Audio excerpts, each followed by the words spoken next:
Good afternoon. Thank you all for joining us here today. I am joined by Anthony Osijo and Ted Moya.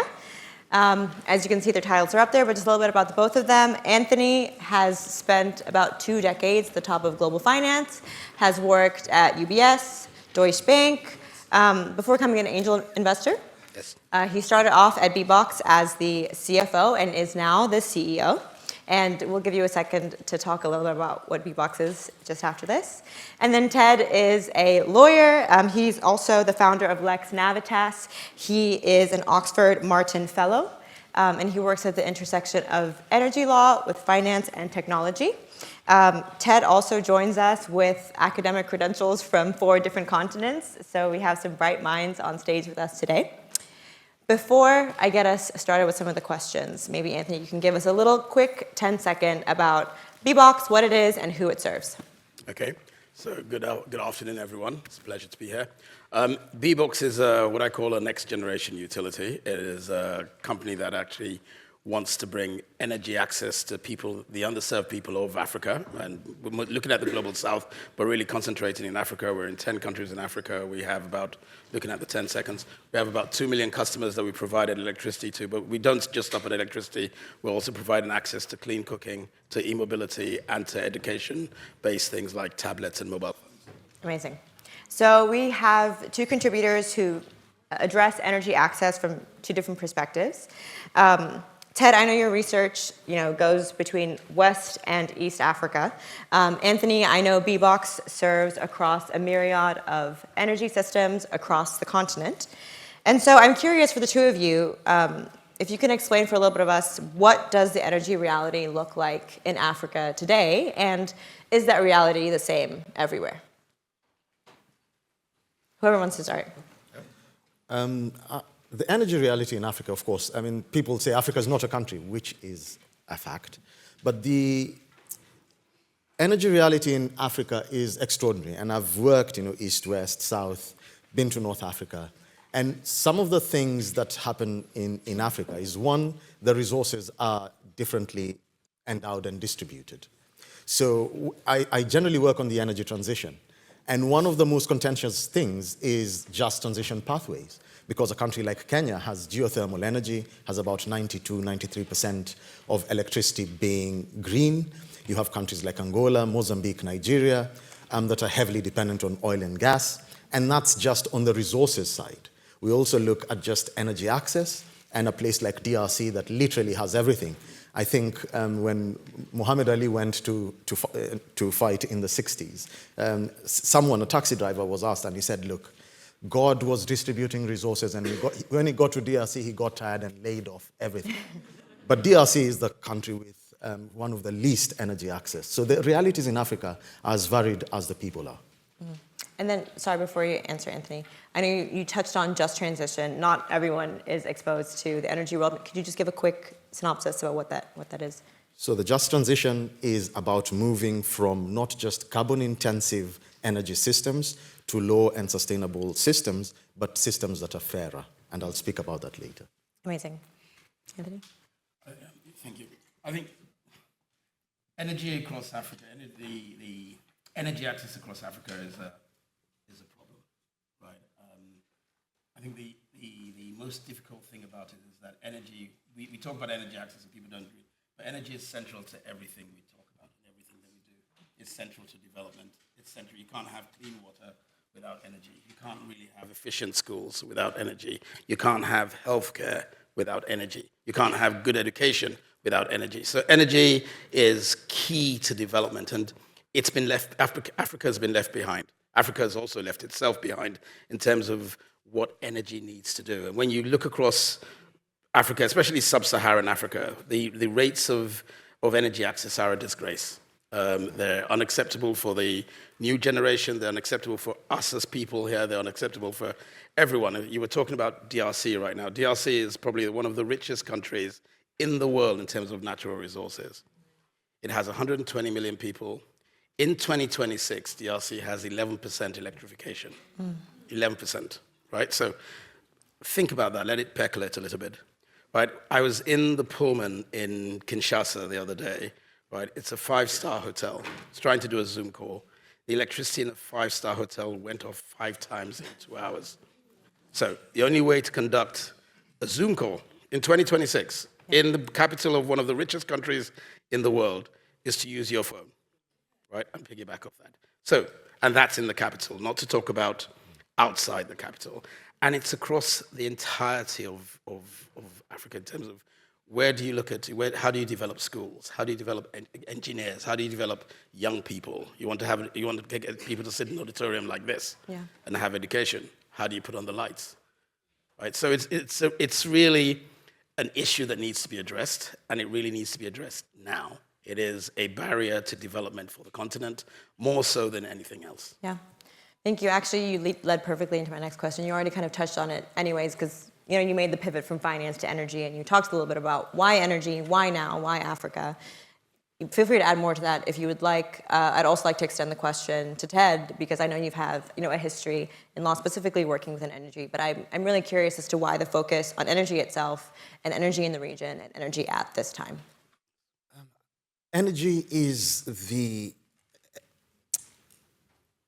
trappings of modern life are dependent on energy. And if you look at the development of humans, whether you start with the discovery of fire, that's energy. In many parts of Africa, it's quite unfortunate. It's fortunate and unfortunate. Every time I go home and sit with relatives, the sky is stunning because there's barely light pollution.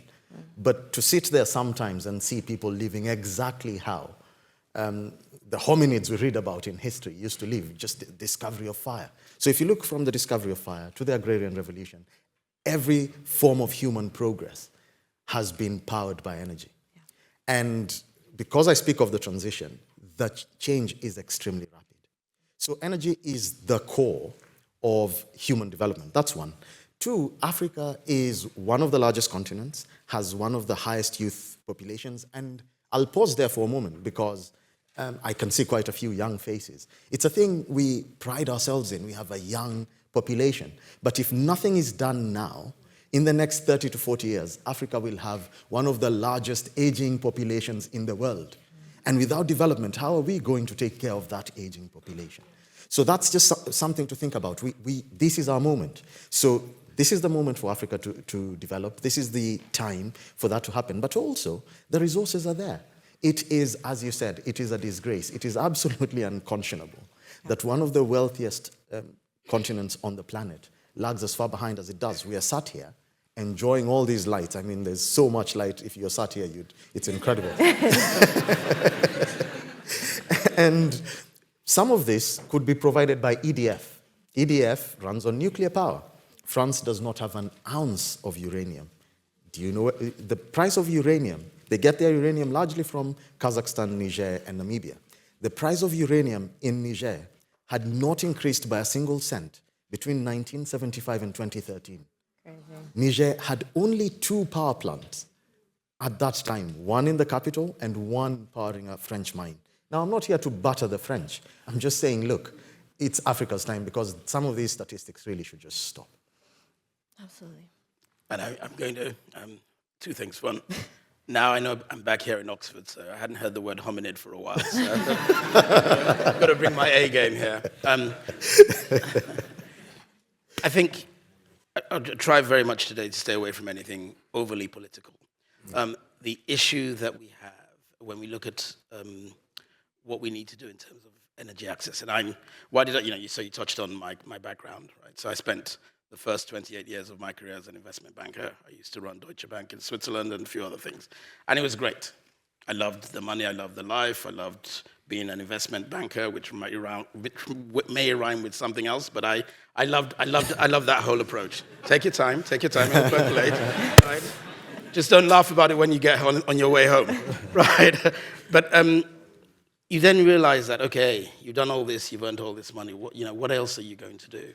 Right? And we have a problem. I invested in B-Box as an angel investor with the founders. The founders actually went to Imperial, and I met them at a do in London in 2009. And they were on a kind of, I was a dragon on a dragon's den kind of thing, and I loved what they were pitching.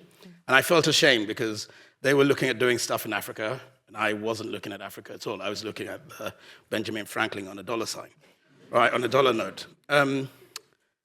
So I got attracted to them. I got attracted to what they were doing, and I learned a lot about what they were doing and how it impacted people. And they started off in a shack in Rwanda. And when you go out there and you sit in, if you go to Rwanda today and you go to Kigali, you think, wow, it's the greatest place on earth, right? And it is in terms of Kigali. You go outside Kigali, and you're literally you can be in a Tarzan movie in some of those kind of things in terms of how people live in the villages. If you go to a village outside the urban centers in any country in Africa, it's actually quite interesting. And it's something that maybe unless you come from that, you can't actually relate to. You can't. And I'll tell you a little anecdote around. I was in Togo a few months ago, and we went to see one of our customers who was in a village somewhere, right? And it's 2 hours outside Lome.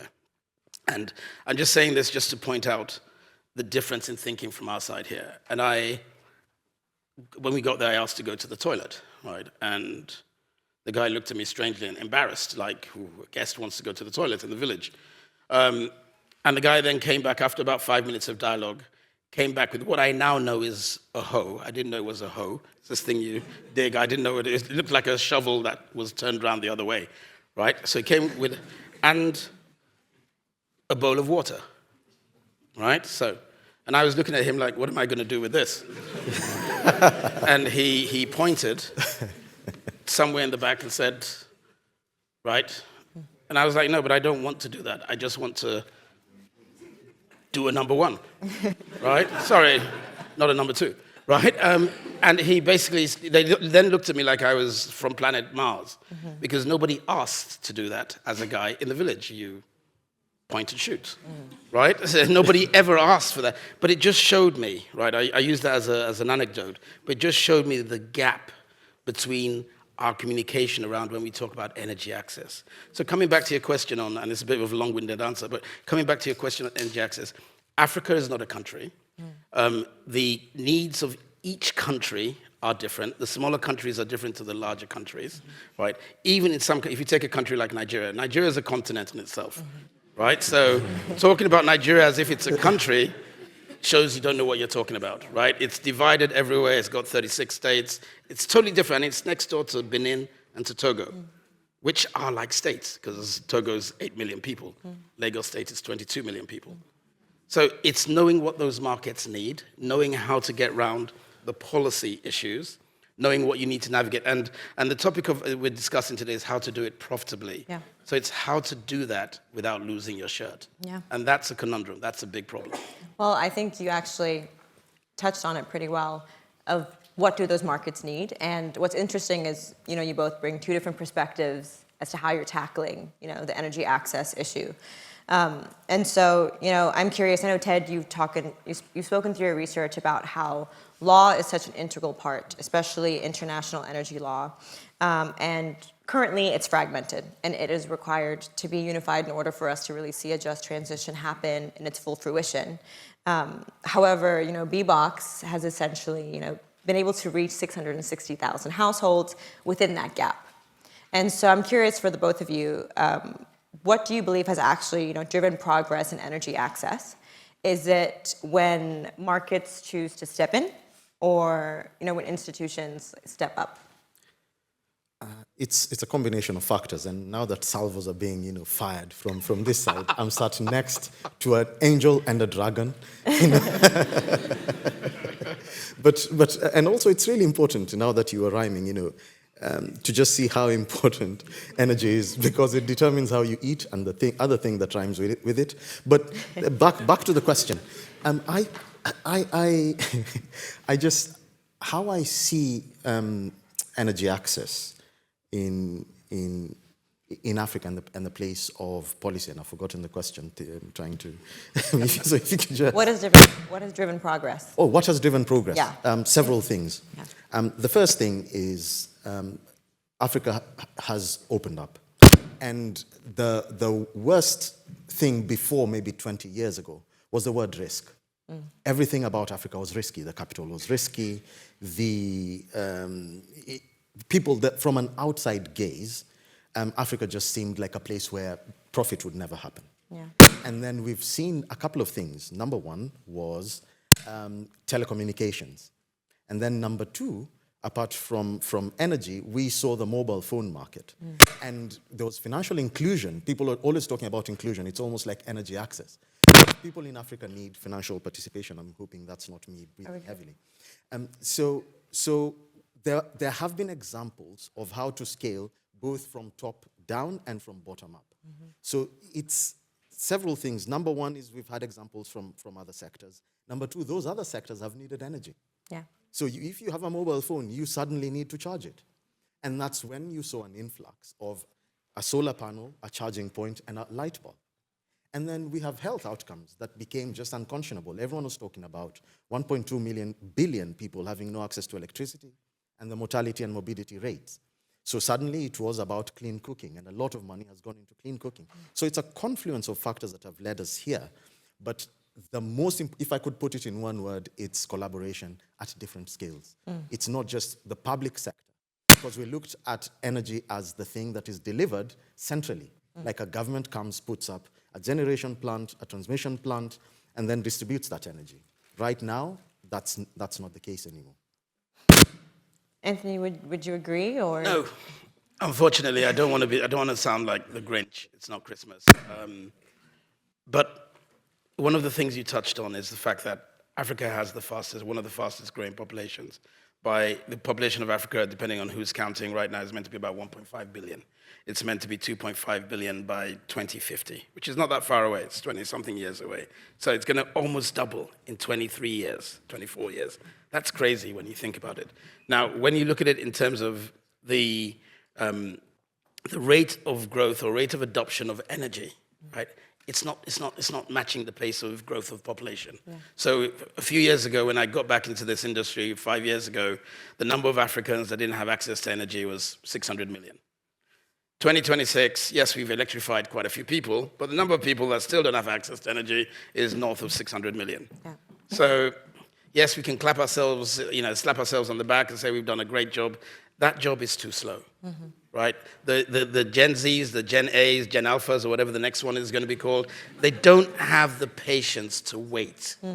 Right? You can't tell somebody who's in the village, right, who's looking and who now has access to a mobile phone, who now has access to Snapchat, Instagram, all of these things, can see what a better life looks like. You can't ask them to wait for another 5 years, to wait whilst development happens. Yeah. Because they're not going to get those years of their lives back. So they're going to get on boats, they're going to go through the desert, they're going to do anything that they can to look for a better life. So we need to change things faster. We speak about, so one of the issues I have with policy people is, and I'm not saying Ted's a policy person, but policy people don't have risk. They all sit in The Hague, or they sit in Ethiopia, or they sit in Washington, and they have all these discussions while they're driving their SUVs, whilst they're yes, they do actually drive all these big SUVs, especially if you're in the States, to decide policy.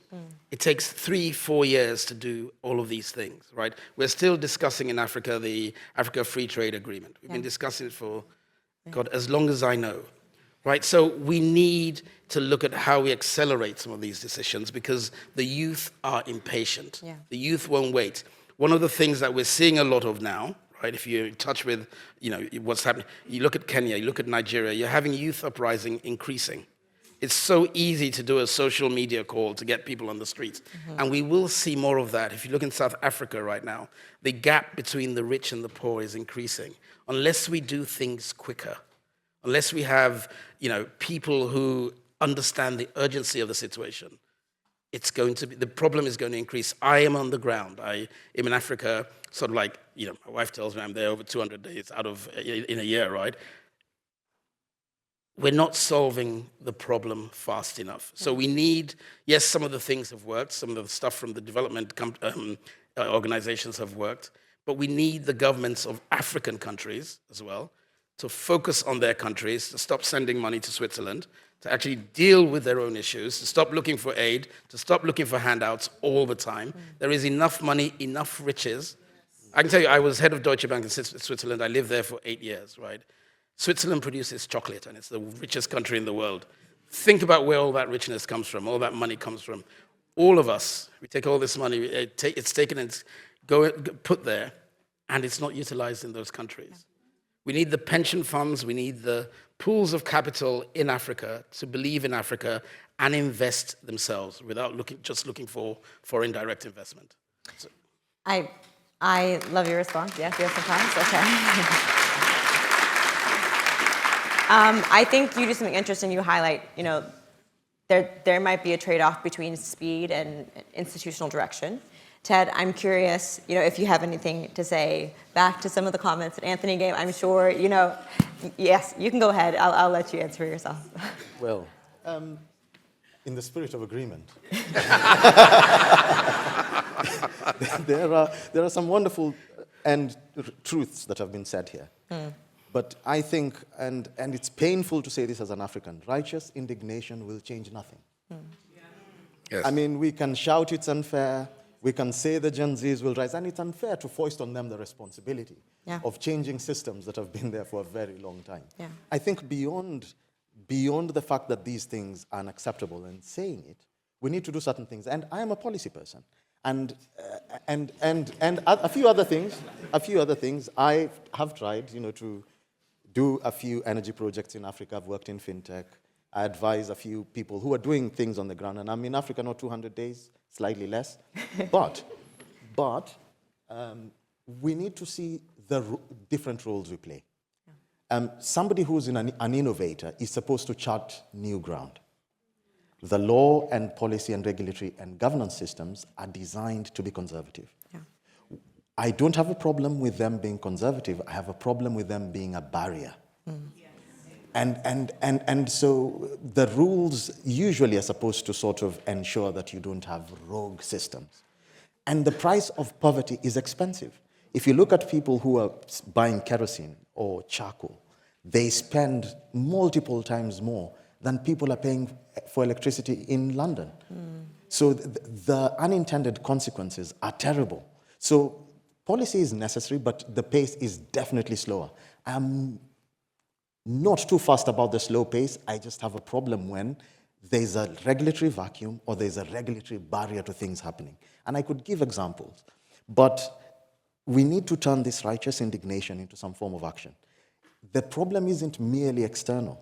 We see this, the reverse of this, in some of these countries that we live in, where everything is blamed on the immigrant.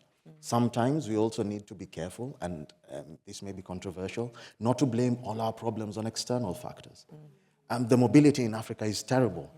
We have one problem, we have many problems, but this one irks me quite a lot, and it's competitive jealousy. Your neighbor's progress does not mean failure on your part. Yeah. I mean, if Ethiopia,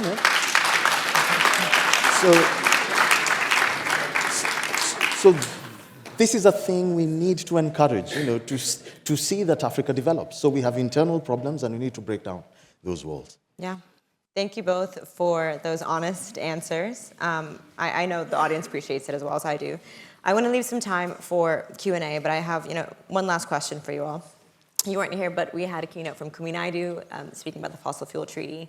And I know there is, contentious discussion about what role do fossil fuels play in the transition for the continent, even specifically thinking about what is the role of natural gas, and also what right do African countries have to leverage their own resources to electrify their nations.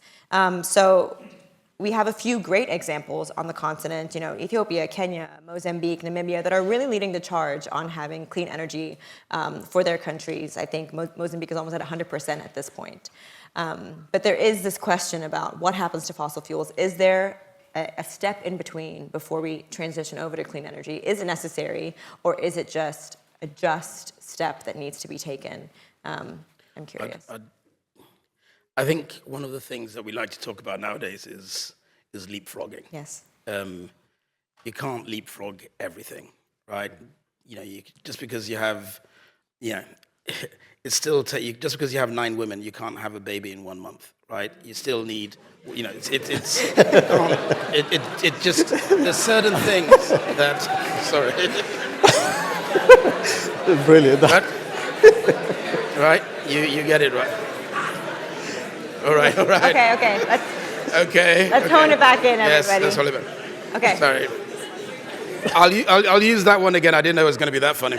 But jokes apart, we can't leapfrog like an industrial revolution, right? I think it's unfair. Everybody talks about the just transition and all this kind of stuff, and it's great, right? And I have I have an issue with that because it actually we're trying to hold Africa to standards before it gets past the point of growth.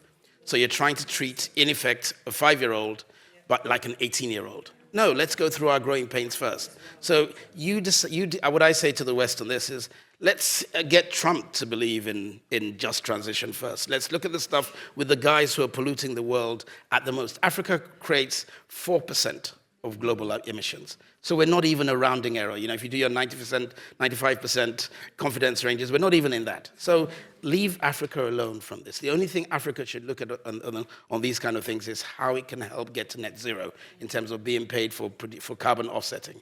Aside from that, you can't just say, okay, you've got oil, but you can't use it. We have to use oil. We have to use the resources we have today, because that's what all the Western nations have done as well, right? And if you don't use it, you die. We can't go from organic stuff, and all the stuff that we're doing today is still more expensive than fossil fuels. So let's look at clean cooking, for example. I do clean cooking in Kenya, in Rwanda, and in Nigeria. What is clean cooking?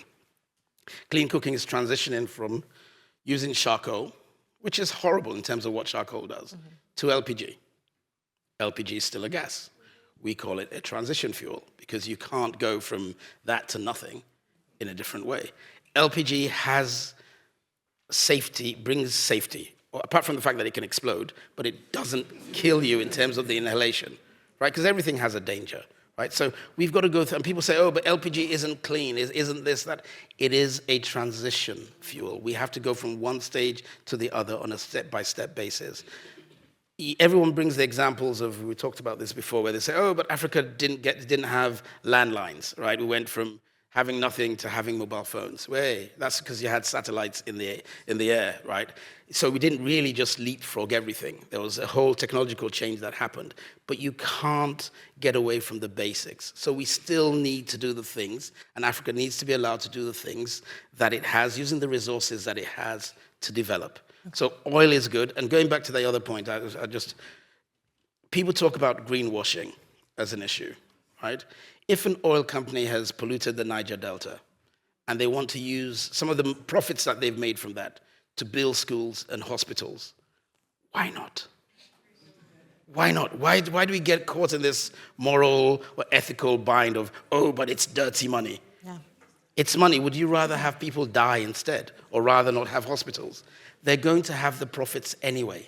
Okay. I'm going to pause right there so we can give Ted a chance before we go into our Q&A. Okay. We need a second. Okay. I can see. Ted. Sorry, guys. Can we keep it quiet? Everybody? Okay, thank you. Go ahead, Ted. I tried to match the salvos, but nothing's beating the 9 women. I have no response to that. However, in terms of the transition, I think I'll give a slightly more nuanced answer. And it's that because we recognize that Africa is not a country, the realities are different. The realities in Kenya are completely different from those in Nigeria, in Namibia. We've mentioned emissions. Africa, 3.8%, say 4%. Yeah. The UK, roughly the same thing. Namibia has had, when I was doing my research, they had about 2.3 million people. They've probably increased to about 3 million people. I think it's 2 or 3 times the size of the UK. Now, if you attempt to build transmission lines in Namibia from a central place, it will be absolutely unaffordable. Yeah. And so I think there are different pathways to the transition. There are places that can leapfrog. Kenya leapfrogged because there was geothermal power. So there's an accident of nature that's been harnessed a little bit. If we look at developed countries, like Denmark or Norway, they have got to where they have because they had Dong, now Oystel, was an oil and gas company. They invested their money wisely.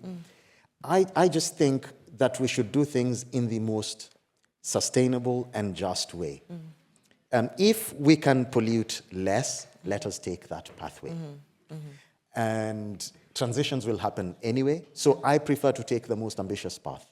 Not everything can be leapfrogged. That I fully agree with. But if we can find ways of getting to ways that pollute the least and that are fairer to people the most, let's take those pathways. And I'll say this, just because something is renewable does not mean that it's just. I have seen a lot of under-the-grid poverty. I have seen solar panels prevent pastoralists from taking and not enjoying that power because it's then taken back to the transmission lines and they don't have electricity. So the reason it's the just transition, it's not just about decarbonizing an energy system. It is the converse. And I'll say one final thing before Q&A, and it's this. Let us try and do things in a less extractive and exploitative way. Yeah. Whether it's renewable, whether it's even in our views of what energy systems should look like. Yeah. Just because some people did things that were quite vile doesn't mean we need to replicate it. We may have the right to do so, but it may not be just and fair, especially to future generations. Yeah. Thank you both for your answers. We have a couple of minutes to do Q&A. I can only take 2 questions. I need you to keep it absolutely brief. Only your question. We'll hear 2 of them, and then I'll give you guys a second. Just keep an eye on them. Okay. Who have we not heard from? Okay. You in the blue? Yes. And then one more. I'll do a second one right there. Okay. Okay. If we could have some silence, please, so we can hear the questions. I'm just doing 2. I'm so sorry. Okay. You can start. Hi. My question is to Anthony Joshua. I'm Ivis. I'm a student. Anthony Joshua is in Dubai. Sorry, double back. Okay, guys. Thank you.